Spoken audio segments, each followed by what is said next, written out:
Hər vaxtınız xeyir olsun, əziz və dəyərli şagirdlər və müəllimlər. Bugünkü video dərsimizin mövzusu fiqurların sahəsi olacaq. Elə isə vaxt itirmədən başlayaq. Birinci, üçbucaqların sahəsinə fikir verək. Üçbucaqların sahəsi barədə danışaq.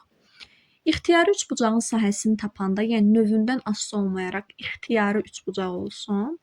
Onların sahəsini tapmaq üçün bizim istifadə edəcəyimiz müxtəlif düsturlar mövcuddur. Gəlin onlara bir baxaq, nəzər yetirək. Ən çox istifadə etdiyimiz düstur S bərabərdir 2/1 AH düsturudur ki, həmişə biz bu düsturu öncül olaraq öyrənirik. Burada A üçbucağın tərəfini bildirir, H isə həmən tərəfə çəkilmiş hündürlüyü bildirir. Şəkildə üçbucaq təsvir olunmuşdur. Bura A tərəfidir və həmən o A tərəfinə çəkilmiş H hündürlüyü də verilmişdir. Yəni tərəfə çəkilən hündürlüyü yarısı 2/1 AH. Növbəti isə hamımızın tanıdığı Heron düsturudur.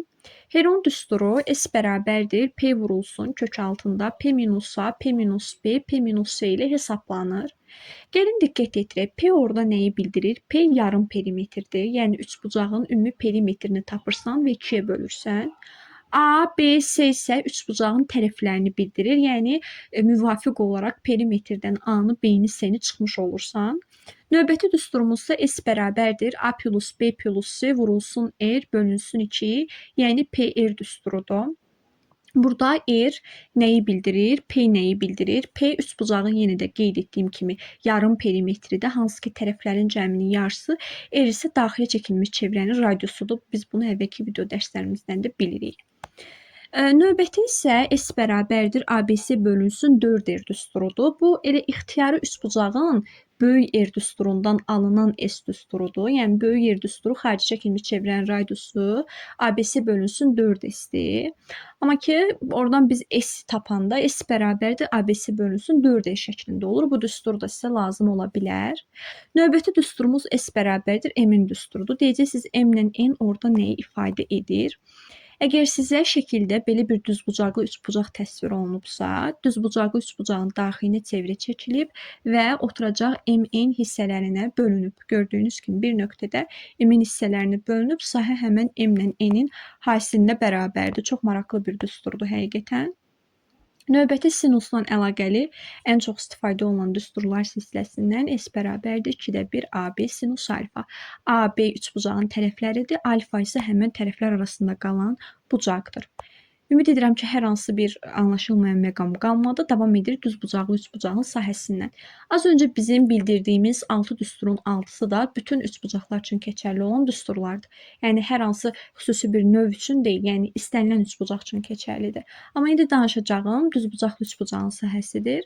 Düzbucaqlı üçbucağın sahəsi 2/1 AB düsturu ilə hesablanır. AB üçbucağın katetlərini bildirir. Gördüyünüz kimi şəkildə düzbucaqlı üçbucaq təsvir olunmuşdur. AB katetlərdir. Katetlərin haisinin yarısını tapmaqla sahəni tapmış olursan. Və ya klassik 2/1 HC düsturumuz da var ki, düzbucaqlı üçbucağın hipotenuzu və həmən hipotenuza çəkilmiş hündürlük. Yəni hipotenuza çəkilmiş hündürlük bölünsün 2. Yəni 2/1 HC düsturundan da istifadə olunur. Və bir də düzbucaqlı üçbucağın bir növü daha var. Bərabər yanlı düzbucaqlı üçbucaq. Bərabər yanlı düzbucaqlı üçbucaqda da S bərabərdir 2/1 A kvadratı, 4/1 C kvadratı və ya H kvadratı düsturundan istifadə olunur. A orada nəyi bildirir? Bərabər yanlı düzbucaqlı üçbucağın tərəfini bildirir. C nəyi bildirir? Oturacağını bildirir. Düzbucaqlı üçbucağın bərabər yanlı üçbucağın oturacağı. H nəyi bildirir? Həmin o oturacağı çəkilmiş hündürlüyü bildirir. Yəni hər üç düsturdan istifadə etmək mümkündür. Bərabər yanlı düzbucaqlı üçbucaq üçün keçərli olan düsturlarımızdır. Davam edirik bərabər tərəfli üçbucaqla. Bərabər tərəfli üçbucaq bütün tərəfləri bərabər olan üçbucaqdır, bilirsiniz ki, bütün bucaqları da eyni zamanda. Ona görə də bizim spesifik düsturlarımız var. 4 düsturun 4-ünü də bilməyiniz sizin üçün faydalıdır.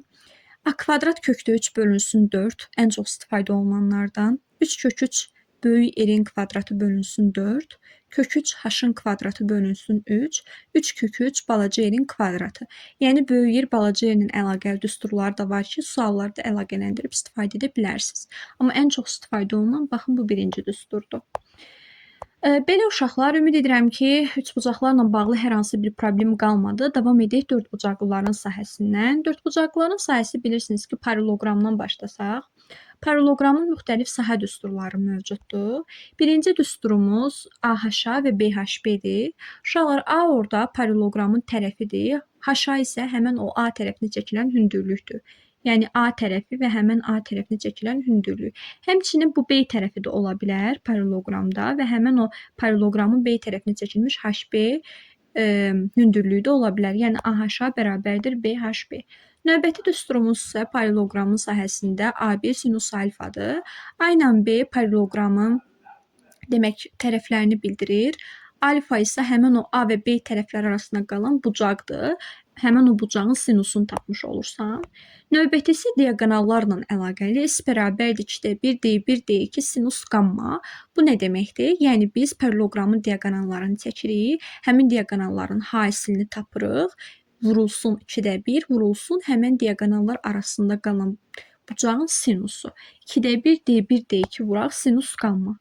Yəni tərəflərin arasında qalan bucağın sinusunu götürə bilərik, eyni zamanda diaqonallar arasında qalan. Və uşaqlar, gördüyünüz üzərə paralleloqram çəkilmişdir və paralleloqramdan BD diaqonalına fikir versək, BD diaqonalı paralleloqramı 2 bərabər sahəyə bölüb, S1, S2 sahələrinə bölüb. Və ya 2 diaqonal çəksək, gəlirlər bir nöqtədə kəsişirlər, 4 dənə üçbucaq əmələ gəlir. 4 üçbucağın 4-ünün də sahəsi eynidir. S1, S2, S3, S4 bərabər sahələrə malikdir. Və növbəti isə gördüyünüz üzərə baxın, A təpəsindən və D təpəsindən qarşı tərəfə ixtiyari bir düz xətt çəkilmişdir və düz xətt çəkilən zaman ortada əmələ gələn S1 kənardakı S2 və S3-ün cəminə bərabərdir və o da bərabərdir ümumi SABCD bölünsün 2.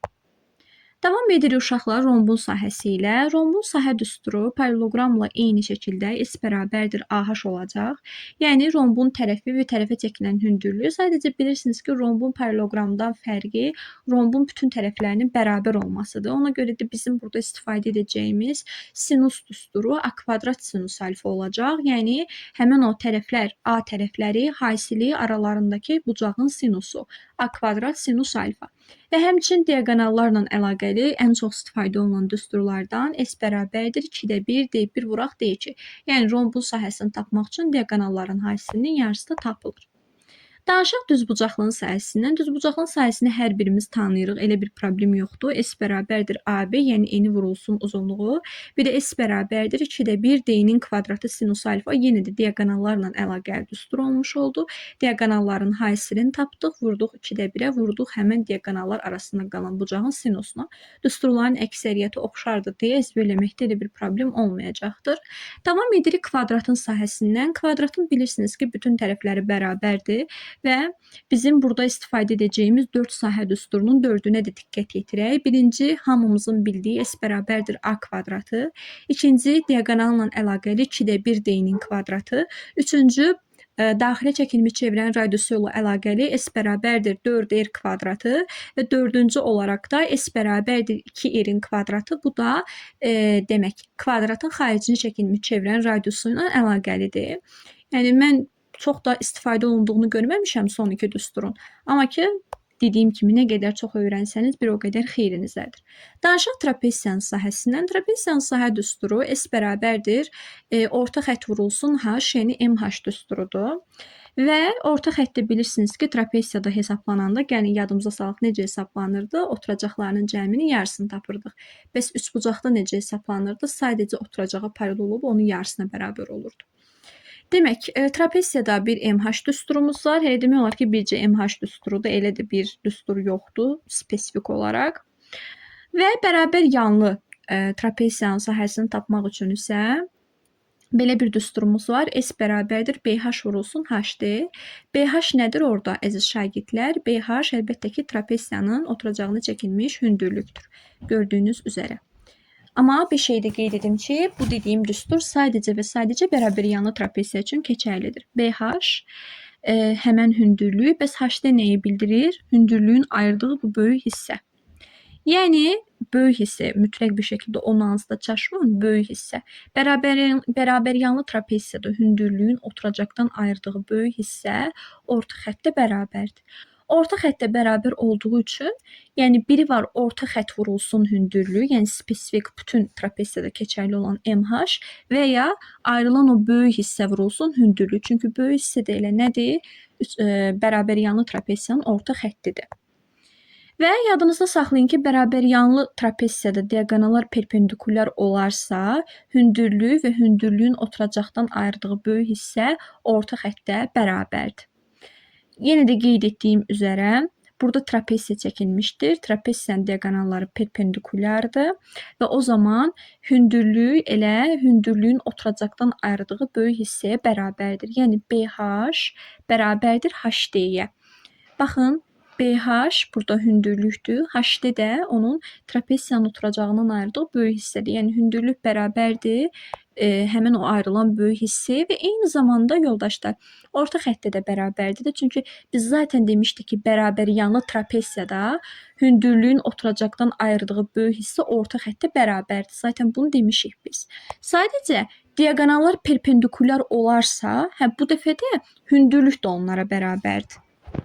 Ümid edirəm ki, qaranlıq qalan hər hansı bir hissə olmadı. O zaman davam edirik ixtiyari trapeziyada digər düsturlarla. Demək, ixtiyari trapeziyada gördüyünüz üzərə diaqonallar çəkilmişdir və diaqonallar çəkiləndə baxın, bu sol və sağ tərəfdəki S3, S4-ə bərabərdir. O da bərabərdir kök altında S1 ilə S2-nin hasilinə. S1 ilə S2 yuxarı və aşağı hissələrdir də, bir növ dilimlər kimi düşünün də, yuxarı dilim və aşağı dilim. Həmçinin SABCD bərabərdir kök altında S1 plus kök altında S2-nin mötərizə kvadratı. Bu düsturları da bilməyiniz önəmlidir. Yadınızda saxlayın ki, dördbucaqlığın daxilinə əgər çevrə çəkmək mümkün olarsa, belə deyək, qarşı tərəflərin cəmi bir-birinə bərabərdir. Yəni A ilə B-nin cəmi bərabər olur C ilə D-nin cəminə. O zaman belə bir düstur yaranır. S bərabərdir A üstə gələk B vurulsun R, o da bərabərdir C üstə gələk D vurulsun R. R yenə də dördbucaqlığın daxilinə çəkilmiş çevrənin radiusudur. Yəni bu qayda təkcə dördbucaqlığın daxilinə çevrə çəkmək mümkün olarsa keçərlidir ki, qarşı tərəflərin cəmi bir-birinə bərabərdir. Danışıq yoldaşlar çoxbucaqlığın sahəsindən. Birinci qabarıq çoxbucaqlığın sahəsi hansı düsturla hesablanır? S bərabərdir PR bölünsün 2. PR orada çoxbucaqlığın perimetridir. Düzgün çoxbucaqlının sahəsini hesablayarkən isə S bərabərdir. Düzgün çoxbucaqlı bilirsiniz ki, bütün tərəfləri və bütün bucaqları bərabər olan çoxbucaqlıdır. Burada da PR bölünsün 2 və yaxud da ki, P vurulsun A, daha doğrusu N vurulsun A, vurulsun R, bölünsün 2. N orada çoxbucaqlının tərəflərinin sayını bildirir. A çoxbucaqlının tərəfini bildirir, tərəfin ölçüsünü bildirir. R isə çoxbucaqlının daxilini çəkilmiş çevrənin radiusudur. Və düzgün altıbucaqlı isə, yəni hansı ki bu düzgün altıbucaqlı çoxbucaqlının bir növüdür, altıbucaqlı şəklində. Onda da düsturumuz S bərabərdir 3 kök 3 A kvadrat bölü 2-dir. Bu da bərabər tərəfli üçbucağın sayəsindən alınır. Yəni bərabər tərəfli üçbucağın düsturu nədir? Sahə düsturu. A kvadrat kök 3 bölünsün 4 düzdür. Və altıbucaqlı da 6 bərabər tərəfli üçbucaqdan ibarətdir. Ona görə sanki 6 vurulsun A kvadrat kök 3 bölü 4 olur. 6 ilə 4 ixtisar gedir. 3 kök 3 A kvadrat bölü 2 qalır. Sonra danışaq uşaqlar dairə və onun hissələrinin sahəsi haqqında. Bilirsiniz ki, çevrənin uzunluğu 2 pi ilə hesablanır və yaxud da ki, pi d. Bu bizim aşağı siniflərdən bildiyimiz düsturdur. Biri radiusla olan, digəri isə diametrlə olan. Sonra çevrənin qövsünün uzunluq düsturu var. Ona diqqət edirək. S bərabərdir pi r alfa bölünsün 180 dərəcə. Alfa mərkəzi bucaqdır yoldaşlar. Mərkəzi bucaq. Yəni çevrənin mərkəzi bucağının dərəcə ölçüsü. Biz bunu mən inşallah çevrə ilə bağlı əlavə bir video dərs çəkəcəm sizlər üçün. Orada geniş məlumatlar verəcəm. Baxın, mərkəzi bucaq budur. Mərkəzi söykənmiş bucaqdır. Daha doğrusu mərkəzdən keçən bucaqdır. Və həmən o alfadır. Və yaxud da ki, alfa vurulsun R. Buradakı alfa isə radianla verilmiş mərkəzi bucağı bildirir. Yəni pi ilə verilmiş. Danışıq dairənin sahəsi haqqında. Dairənin sahəsi S bərabərdir pi r-in kvadratı və yaxud da ki, pi d-nin kvadratı bölünsün 4 şəklində hesablanır. Biri dediyim kimi radius digəri isə diametrlə əlaqəli düsturdur. Dairənin sektorunun sahəsi uşaqlar sektoru siz tortun bir dilimi kimi düşünə bilərsiniz. Baxın, sektor burada bu ştrixlənmiş demək fərqləndirilmiş hissədir və həmin sektorun sahəsi pi r kvadratı alfa bölünsün 360-dan hesablanır. Çoxları onu qövsün uzunluq düsturundan qarışdırırlar. Qövsün uzunluğu pi r kvadratı alfa bölü 180-dir. Burada isə 360-dır. Və ya digər düsturumuz ən çox istifadə olunan birinci düsturdur. İkincisi, yəni orada daha doğrusu ikincisindəki alfa radianla verilmiş mərkəzi bucaqdır. Dairənin segmentinin sahəsi uşaqlar segment baxın bu hissədir. Bura bu ştrixlənmiş hissədir. Segmentin sahəsi S bərabərdir 2-də 1 r-in kvadratı vurulsun a minus sinus alfa ilə hesablanır. Bir qədər çətin görünən düstur olsa da rahat yadda qala bilər. Və həmçinin dairənin halqası, uşaqlar halqa dedikdə nə nəzərdə tutulur? İki konsentrik dairə ilə məhdudlanmış həndəsi fiqur. Konsentrik çevrələr, yəni bir-birinin daxilində olan çevrələrdir. Çəkilir bir-birinin daxilində və ortada bir halqa qalır. Həmin o halqa S bərabərdir pi r-in kvadratı çıxılsın pi r-in kvadratı şəklində hesablanır. Baxın, pi r-in kvadratı, yəni bütövlükdə bu böyük dairənin sahəsi çıxılsın pi r-in kvadratı, yəni balaca dairənin sahəsi. Yəni böyükdən kiçiyə çıxırıq ki, ortada qalan həmin o halqanı tapmış olaq.